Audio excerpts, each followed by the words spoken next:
آج سے 850 برس قبل ایک مشہور و معروف صوفی باکمال حضرت نعمت اللہ شاہ ولی رحمۃ اللہ علیہ گزرے ہیں، جنہوں نے آنے والے حوادث کی پیشن گوئیاں فارسی اشعار کی صورت میں کی ہیں، جو آج تک حرف بہ حرف صحیح ثابت ہوتی چلی آ رہی ہیں۔ حضرت نعمت اللہ شاہ ولی آنے والے وقت کے نیک و بد، ہیبت ناک اور عبرت ناک واقعات سے پردہ اٹھاتے ہوئے مستقبل کے واقعات اور حادثات کی پیشن گوئی کرتے کرتے انسان کو قیامت کے قریب پہنچا دیتے ہیں۔ نعمت اللہ شاہ ولی رحمۃ اللہ علیہ نے عالم غیب کی پردہ کشائی سے پہلے فرمایا، میں یہ بات علم نجوم کے ذریعے نہیں کر رہا، بلکہ ذات باری تعالیٰ کی طرف سے دیکھ رہا ہوں۔ حضرت نعمت اللہ شاہ ولی کی نہ صرف بر صغیر پاک و ہند بلکہ پوری دنیا اور عالمی جنگوں کے حوالے سے کی گئی پیشن گوئیاں وقت کے ساتھ ساتھ درست ثابت ہو چکی ہیں۔ آپ نے بر صغیر میں اپنے بعد آنے والے بادشاہوں کے نام تک ترتیب وار بیان کر ڈالے، یہاں تک کہ بر صغیر پر انگریزوں کے قبضے اور یہاں پر اقتدار کی مدت، پہلی دوسری جنگ عظیم، بر صغیر کی 2 حصوں میں تقسیم سمیت دیگر کئی واقعات کی قبل از وقت پیشن گوئی کی، جو مقررہ وقت پر درست ثابت ہوئیں۔ ہندوستان کے انگریز وائس رائے لارڈ کرزن نے حضرت نعمت اللہ شاہ ولی رحمۃ اللہ علیہ کی پیشن گوئیوں پر مبنی کتاب کو قانوناً ممنوع قرار دے کر اس پر پابندی عائد کر دی تھی، کیونکہ حضرت نعمت اللہ شاہ ولی رحمۃ اللہ علیہ کی ایک پیشن گوئی یہ بھی تھی کہ عیسائی تمام ملک ہندوستان پر قبضہ کر لیں گے، 100 سال تک ان کا حکم ہندوستان پر چلتا رہے گا، اور جب اہل ہند پر ظلم اور عداوت کی زیادتی ہو جائے گی تو عیسائیوں کی طرف سے دین اور مذہب کو بہت نقصان پہنچے گا۔ انگریز وائس رائے نے حضرت نعمت اللہ شاہ ولی رحمۃ اللہ علیہ کی پیشن گوئیوں پر پابندی اس لیے لگائی کہ یہ کیسے ہو سکتا ہے کہ ہم انگریزوں کی حکومت ہندوستان میں صرف 100 سال رہے گی، لیکن پھر دنیا نے دیکھا کہ انگریز ہندوستان پر 100 سال ہی حکومت کر سکے۔ حضرت نعمت اللہ شاہ ولی کی لاتعداد پیشن گوئیاں ابھی ثابت ہونا باقی ہیں، جن میں دنیا سے برطانیہ کے وجود کے مکمل خاتمے، پورے ہندوستان پر مسلمانوں کے قبضہ، دجال، حضرت امام مہدی کے ظہور اور حضرت عیسیٰ علیہ السلام کی دجال کے قتل کے لیے دوبارہ آمد تک کے واقعات کی نشانیاں شامل ہیں۔ اختصار کے لیے ہم قیام پاکستان سے آگے کی پیشن گوئیوں کا تذکرہ کریں گے۔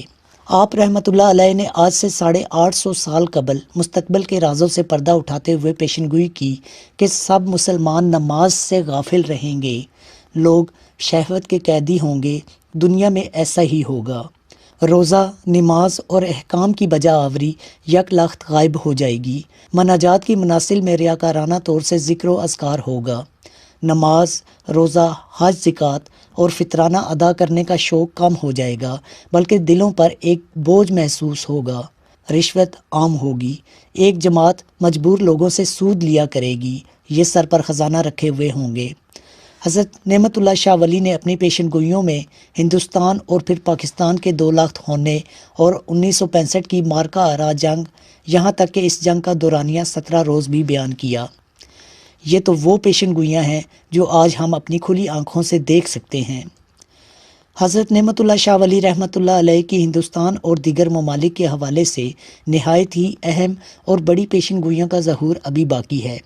آپ رحمۃ اللہ علیہ نے فرمایا کہ محرم کے مہینہ میں مسلمانوں کے پاس ہتھیار آ جائیں گے، مسلمان اس وقت جارحانہ قدم اٹھائیں گے، اس کے بعد ہندوستان کے ملک میں ایک شورش ظاہر ہوگی، مشرکانہ زمین پر فتنہ و فساد برپا ہوگا۔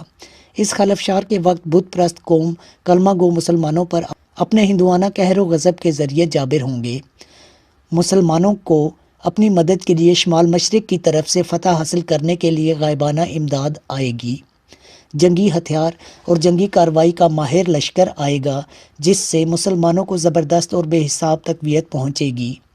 ترکی، عرب، ایران اور مشرق وسطیٰ والے امداد کے جذبہ سے دیوانہ وار آئیں گے، نیز پہاڑوں، بیابانوں اور صحراؤں سے اعراب بھی آئیں گے، آگ والا سیلاب ہر طرف رواں دواں ہوگا۔ چترال، نانگا پربت، چین کے ساتھ گلگت کا علاقہ مل کر تبت کا علاقہ میدان جنگ بنے گا، ترکی، چین اور ایران والے باہم یکجا ہو جائیں گے، یہ تمام ہندوستان کو غازیانہ طور پر فتح کر لیں گے، یہ چیونٹیوں اور مکڑیوں کی طرح راتوں رات غلبہ حاصل کر لیں گے۔ میں قسم کھاتا ہوں اللہ تعالیٰ کی کہ مسلمان قوم فاتح ہوگی۔ اہل کابل بھی کافروں کو قتل کرنے کے لیے نکل آئیں گے۔ کافر لوگ دائیں بائیں بہانہ سازی کریں گے۔ سرحد کے غازیوں سے زمین مرکد کی طرح لرزے گی۔ وہ مقصد کے حصول کے لیے دیوانہ وار آئیں گے۔ عام و خاص سب کے سب لوگ جمع ہو جائیں گے۔ اس کام میں سینکڑوں قسم کے غم کی زیادتی ہوگی۔ غازیانہ، دلیرانہ اور فاتحانہ انداز سے کفار کے خلاف جہاد میں کامیابی کی نشانیوں کے باوجود ایک نامعلوم غم کے لیے تمام مسلمانوں کا باہم جمع ہونا تشویشناک نظر آتا ہے۔